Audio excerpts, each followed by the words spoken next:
It is the first warm Saturday in June. You walk out back with your coffee, you pull the corner of the pool cover off, and there it is. Green. Not a little cloudy, not a little tinted. Green like a farm pond, with leaves floating on top and a smell that tells you nobody is swimming today. And your first thought is the same one everybody has. This is going to cost me. Maybe you call a pool service and they quote you $300 or $400 to come out. Maybe your brother-in-law tells you the only real fix is to drain the whole thing and start over. Neither one is true. That green water is algae, plain and simple, and algae is a chemistry problem with a chemistry answer. You can fix it yourself in about 3 days for somewhere around $50 in supplies from any hardware store. Today I am going to walk you through the whole thing, one step at a time, no guesswork. And stay with me all the way to the end, because the reason you add your chlorine at sundown and never at noon comes down to one specific thing the summer sun does to it in the first couple of hours. That one thing is the whole difference between a pool that clears by Tuesday and a pool that stays green all August. I'm Larry Mitchell. For 25 years I ran the lawn and garden counter at our town's hardware store, and I watched every bag and bottle come across that counter. I saw what folks returned, and I saw what they came back and bought again.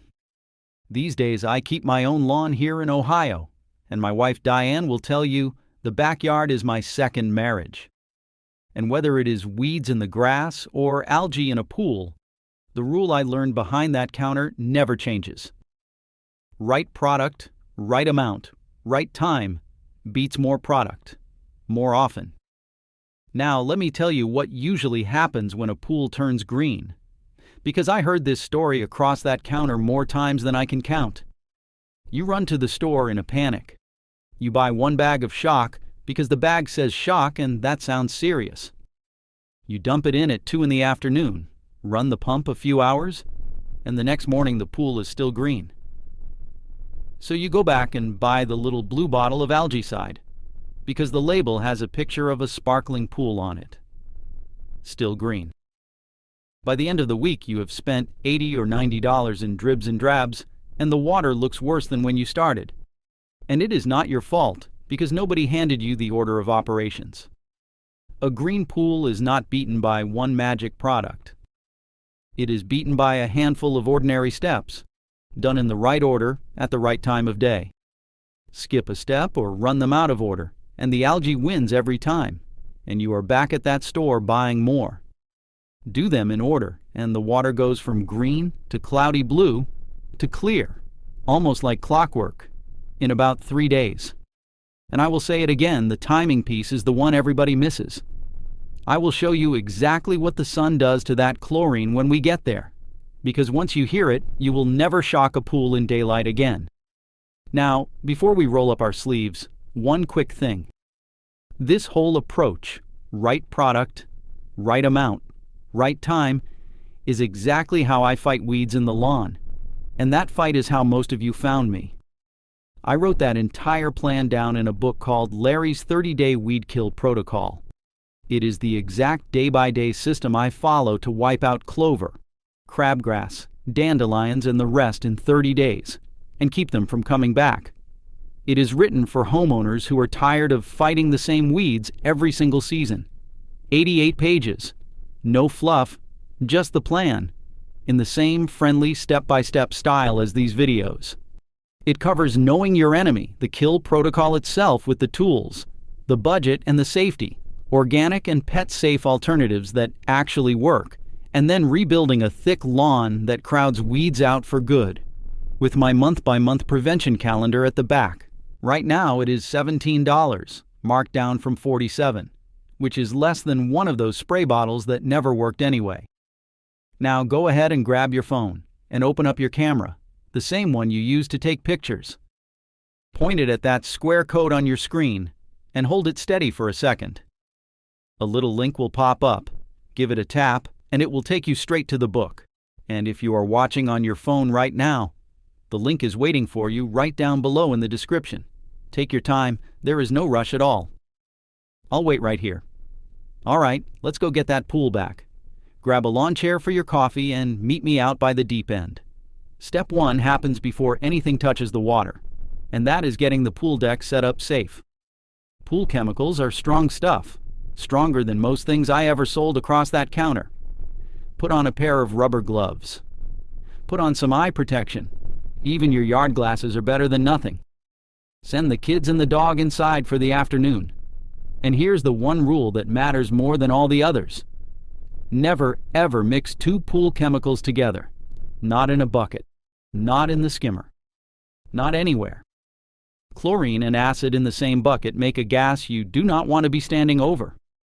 Each product goes in the water by itself, with time in between, exactly the way the label says.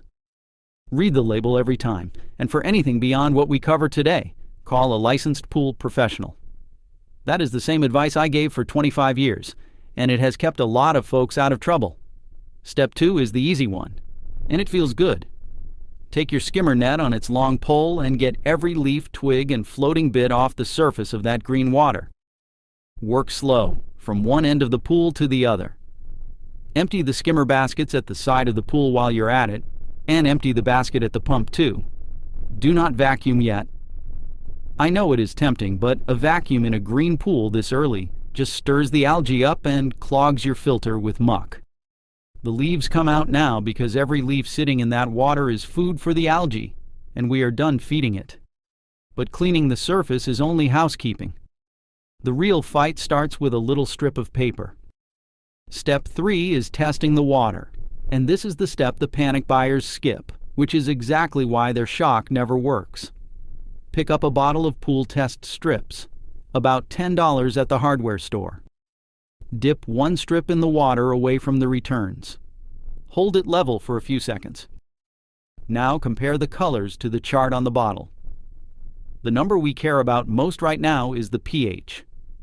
All pH means is how acidic or how basic your water is. The same idea as soil in the garden. And here is why it matters so much. Chlorine gets lazy in high pH water. At a pH of 8, which is where most neglected pools sit, chlorine works at a fraction of its strength. You could pour in a whole jug and most of it would just loaf around. We want that pH down at 7.2 before any chlorine goes in. 7.2, remember that number. Maybe 7.4 at the highest. So step 4 is bringing that pH down, and the product for the job is muriatic acid, or dry acid, if you would rather handle a granule than a liquid. Both sit on the same shelf at the hardware store.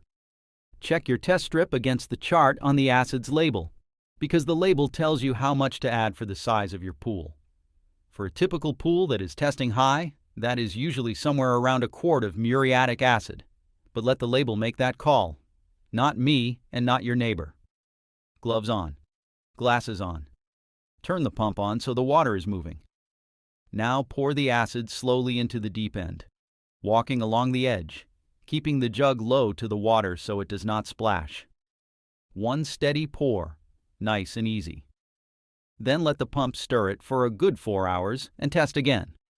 If it still reads high, repeat the label dose. Take your time here. There is no rush at all, and getting this number right is half the battle you are about to win. That handles the chemistry of the water. But it leaves you with a second problem, and this one you fix with your arms. Step 5 is brushing, and I will tell you why almost everybody skips it and then wonders why the algae came back. Algae is not just floating loose in the water. It grows on your pool walls, on the floor, on the steps, in the corners, and it protects itself under a thin, slimy coat, almost like a raincoat.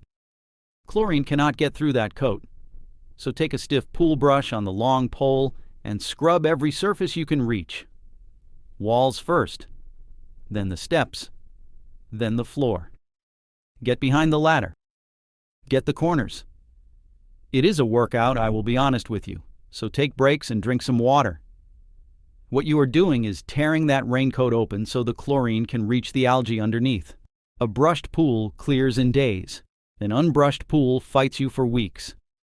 And now, with the water balanced and the walls scrubbed, we come to the main event. But remember what I told you at the start. That chlorine does not go anywhere near the water until the sun is nearly down.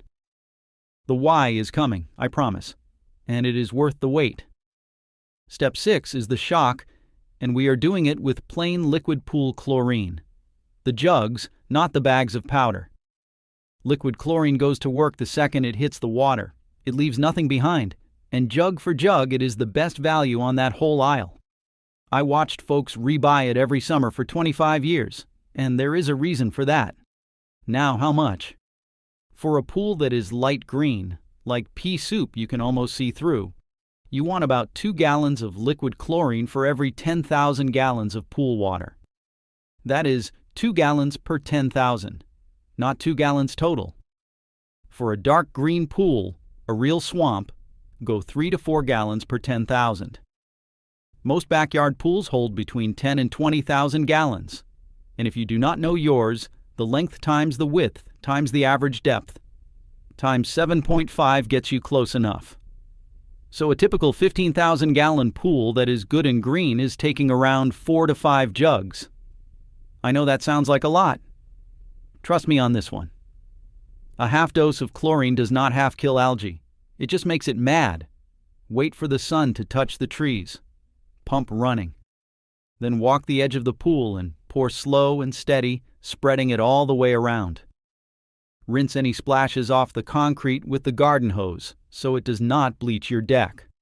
Step 7 starts the moment the last jug is empty. Run that pump 24 hours a day until the pool is clear. Not 8 hours, not overnight. Around the clock for 2 or 3 days. The chlorine kills the algae, but it is your filter that actually removes the dead stuff from the water, and the filter only works while the pump runs.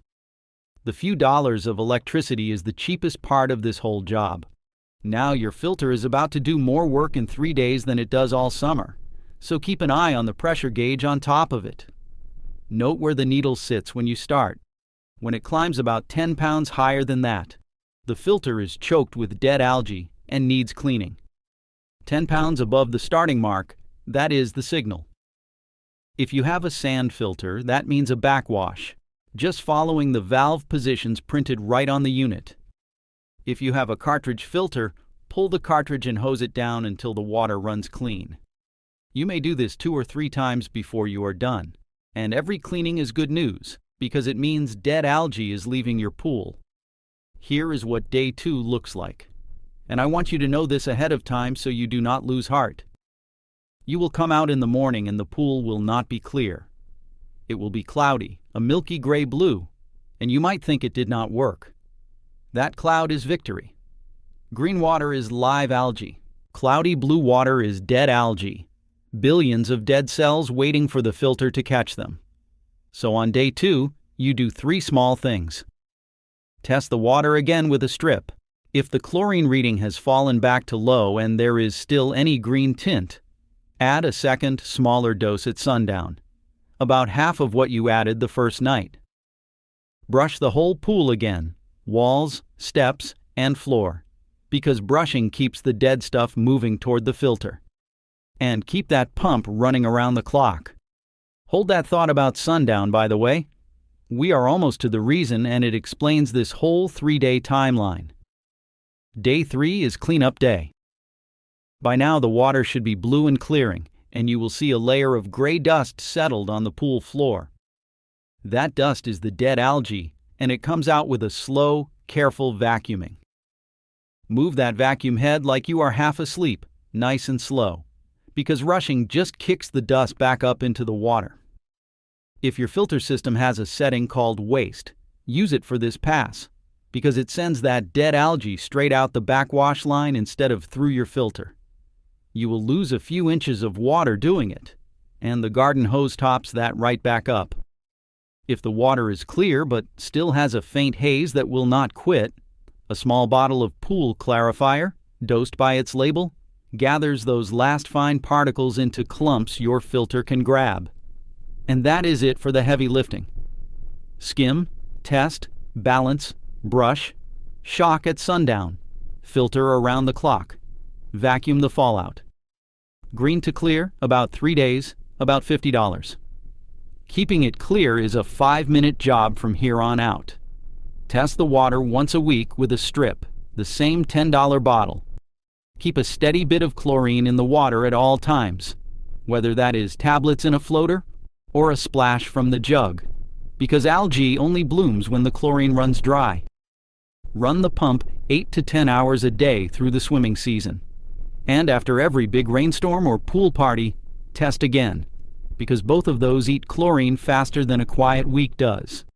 Which brings us finally to the part I promised you at the very start. Why sundown? Why does every step of this plan point at the evening? And why does the exact same jug of chlorine clear a pool at night and fail at noon? Because sunlight destroys chlorine, not weakens it. Destroys it. The ultraviolet rays in direct sun, the same rays that burn your shoulders in July, tear chlorine molecules apart, and they do it fast. On a bright summer afternoon, plain liquid chlorine in an open pool can lose half its strength in a couple of hours, and most of it inside the afternoon. Pour 4 jugs in at 1 o'clock, and by supper the sun has burned up the better part of your money before the algae ever felt it. Now the tablets you float in the pool all summer have a stabilizer blended in, a conditioner that works like sunscreen for chlorine, shading it so it survives the daylight. But shock has no sunscreen, on purpose, because for one big kill you want it fast and bare-knuckled. So the old-timers' rule is really just arithmetic. Add your shock at sundown, and that chlorine gets 10 or 12 full hours of darkness at 100% strength, hunting algae all night long with nothing in the sky to fight it. By the time the sun comes up, the war is already over. That is why the fellow who shocks at dusk swears this works, and the fellow who shocked at noon swears it is junk. Same jug, same pool. The sun decided it. And that right there is the whole lesson, in the pool and in the yard. Timing is half the battle, and the folks who know when are the ones who spend less and win more. It is the exact reason my weed book is written as a day-by-day calendar instead of a pile of product names. Larry's 30-day weed kill protocol lays out the right product, the right amount, and the right day for clover, crabgrass, dandelions, and every weed on your block, so you stop guessing and stop rebuying. $17, down from $47, and it replaces a shelf full of bottles that were bought at the wrong time anyway. Now go ahead and grab your phone and open up your camera, the same one you use to take pictures. Point it at that square code on your screen and hold it steady for a second. A little link will pop up, give it a tap, and it will take you straight to the book. And if you are watching on your phone right now, the link is waiting for you right down below in the description. Take your time. There is no rush at all. I'll wait right here. So that is the plan. Skim it, test it, balance it, brush it, shock it at sundown, and let the pump and the filter finish the fight. Tell me in the comments what state you are in and what you have already tried on that green pool. I read every single one. And next time I am going to show you the 10-minute jar test. Just a glass jar and water from your own yard. That tells you exactly why crabgrass keeps winning in the same bare spots every single summer. You've got this, neighbor. I'll see you out on the lawn.